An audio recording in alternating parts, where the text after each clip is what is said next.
വിഷയത്തിൽ CBIയുടെ നിലപാടറിയാൻ കോടതി നിലപാട് ആരാഞ്ഞിട്ടുണ്ട്. അതിനുശേഷം CBIക്ക് നിലപാടറിയാൻ നോട്ടീസും അയച്ചിട്ടുണ്ട്.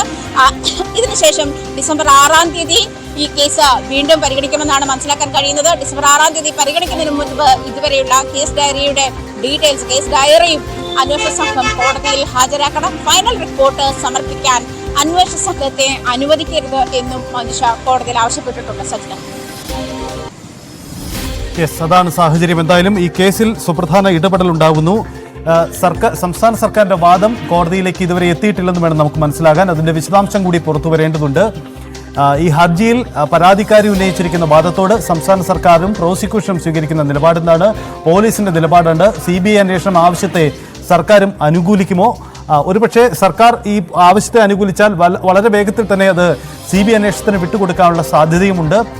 ഒരുപക്ഷെ കുടുംബത്തിന്റെ ആശങ്ക അങ്ങനെ നിലനിൽക്കുന്നതുകൊണ്ട് തന്നെ CBI അന്വേഷണ ആവശ്യത്തോട് സർക്കാരും അനുകൂല നിലപാടെടുക്കാനുള്ള സാധ്യതയുമുണ്ട്. അങ്ങനെയെങ്കിൽ നവീൻ ബാബുവിന്റെ മരണത്തിൽ CBI അന്വേഷണം വരുമോ എന്ന പ്രസക്തമായ ചോദ്യം കൂടി ഉയരുന്നുണ്ട്. ഒപ്പം തന്നെ ഈ പ്രതിയുടെ രാഷ്ട്രീയ സാധ്യതയും അവരുടെ സാഹചര്യങ്ങളും സംബന്ധിച്ച പരാതിക്കാരുടെ ആക്ഷേപത്തിലും സർക്കാരും പോലീസും എന്ത് നിലപാടെടുക്കുന്നു എന്നതും പ്രസക്തമായ കാര്യമാണ്.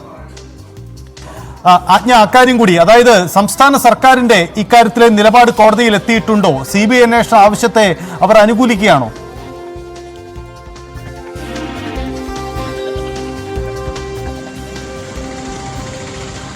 സജിത്ത്, കോടതി ഇതിനിടയിൽ ഒരു പ്രസക്തമായ ചോദ്യം കൂടി ചോദിച്ചിട്ടുണ്ട്. അതായത് കൊലപാതകം ആണ് എന്നാണോ പറയുന്നത്? ആത്മഹത്യ സംബന്ധിച്ച കേസ് അല്ലേ എന്ന് കോടതി എടുത്തു ചോദിക്കുന്നുണ്ട്. അതായത് എന്തടിസ്ഥാനത്തിലാണ് നവീൻ ബാബുവിന്റെ കുടുംബം കൊലപാതകമാണ് എന്നൊരു ആരോപണം ഉന്നയിക്കുന്നതെന്നും കോടതി വീണ്ടും ചോദിച്ചിട്ടുണ്ട്. പക്ഷേ SIT ഇപ്പോൾ സജിത് സൂചിപ്പിച്ച പോലെ സംസ്ഥാന സർക്കാരിന്റെ ഇതുവരെയുള്ള നിലപാടനുസരിച്ച് നവീൻ ബാബുവിന്റെ ഭാര്യയ്ക്കൊപ്പം നിലകൊള്ളുന്ന അല്ലെങ്കിൽ നവീൻ ബാബുവിന്റെ കുടുംബത്തിനൊപ്പം നിലകൊള്ളുന്ന ഒരു നിലപാടായിരുന്നു സംസ്ഥാന സർക്കാർ ഇതുവരെ എടുത്തിരുന്നത്. ഇത് കേന്ദ്ര അന്വേഷണ ഏജൻസിക്ക് വിടുന്നു എന്നുള്ളൊരു സാഹചര്യത്തിലേക്ക് പോകുമ്പോൾ തന്നെ അക്കാര്യത്തിൽ ഒരുപക്ഷെ അത് സംസ്ഥാന പോലീസിനെ ചോദ്യം ചെയ്യുന്ന അല്ലെങ്കിൽ സംസ്ഥാന പോലീസിന്റെയും സംസ്ഥാന സർക്കാരിന്റെ നിലപാടിനെ ചോദ്യം ചെയ്യുന്ന ഒരു സാഹചര്യത്തിലേക്ക് നീങ്ങുന്ന ഒരു അവസ്ഥയിലേക്ക് മാറും. അതുകൊണ്ട് തന്നെ ഒരുപക്ഷെ സംസ്ഥാനത്തിന് ഈ കാര്യത്തിൽ മറുപടി പറയാനുള്ള സാഹചര്യം ഇത് നടക്കുന്നതേയുള്ളൂ. ഈ കേസിലെ വാദം പൂർത്തിയായിട്ടില്ല, വാദം തുടരുന്നതേയുള്ളൂ. ഇതിൽ അന്വേഷണ ഉദ്യോഗസ്ഥൻ സത്യവാങ്മൂലം നൽകണമെന്ന് കോടതി ആവശ്യപ്പെട്ടിട്ടുണ്ട്. മാത്രമല്ല ഇതിനൊരു സ്പെഷ്യൽ ഇൻവെസ്റ്റിഗേഷൻ ടീം ഉണ്ടായിരുന്നു. ഈ സ്പെഷ്യൽ ഇൻവെസ്റ്റിഗേഷൻ ടീം പേരിന് വേണ്ടി മാത്രമായിരുന്നു എന്നാണ് ഹൈക്കോടതിയെ നവീൻ ബാബുവിന്റെ കുടുംബം അറിയിച്ചിരിക്കുന്നത്.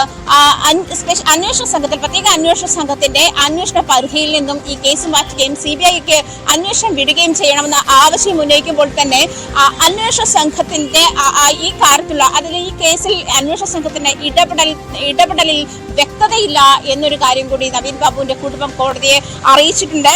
കേസ് ഡയറി ഹാജരാക്കാൻ നിർദ്ദേശിക്കുമ്പോഴും ഹർജിയിൽ സർക്കാരിനോടും CBIയോടും ഇക്കാര്യത്തിൽ ഹൈക്കോടതി നിലപാട് തേടിയിട്ടുമുണ്ട്. അതുകൊണ്ട് തന്നെ സർക്കാർ ഇക്കാര്യത്തിൽ എന്ത് നിലപാട് സ്വീകരിക്കുന്നു എന്നുള്ള കാര്യത്തിൽ ഇനിയും വ്യക്തത വരേണ്ടതുണ്ട്. CBIക്ക് ഈ കേസ് ഏറ്റെടുക്കുന്ന കാര്യവും അല്ലെങ്കിൽ കേസ് അന്വേഷണത്തിന്റെ ഭാഗമായി നോട്ടീസും, അതായത് CBIയുടെ നിലപാട് എന്താണ് ഈ കേസിൽ എന്നുള്ള കാര്യത്തിലും ഹൈക്കോടതി നോട്ടീസ് നൽകിയിട്ടുണ്ട്. സജിത, ഹൈക്കോടതിയുടെ സുപ്രധാനമായ ഇടപെടൽ ഉണ്ടാവുന്നു. 6-ാം തീയതി ഡിസംബർ 6-ന് കേസ് ഈ ഹർജി വീണ്ടും പരിഗണിക്കുകയാണ്. അന്ന് ഈ കുടുംബത്തിന്റെ ആവശ്യത്തിന്മേൽ ഒരു പ്രധാന തീരുമാനമുണ്ടാകുമെന്ന് പ്രതീക്ഷിക്കാം. ഇന്ന് കോടതിയിൽ ഇതുവരെ നടന്ന നടപടികൾ ഇങ്ങനെയാണ്. ഹർജിയിൽ ആവശ്യപ്പെട്ടിരുന്നത് CBI അന്വേഷണമാണ്. പോലീസ് അന്വേഷണത്തിൽ വിശ്വാസമില്ല, കേസ് അട്ടിമറിക്കപ്പെടുകയാണ്, കൊലപാതകമാണെന്ന സംശയം തങ്ങൾക്കുണ്ട് എന്ന വാദമാണ് കുടുംബം ഹർജിയിൽ ഉന്നയിച്ചത്. ഇത് ആത്മഹത്യ സംബന്ധിച്ച കേസല്ലേ എന്ന ചോദ്യം തന്നെ ആദ്യം തന്നെ കോടതി ഉന്നയിക്കുന്നു. കൊലപാതകമാണ് എന്നാണോ പറയുന്നത് എന്നതായിരുന്നു കോടതിയുടെ ചോദ്യം.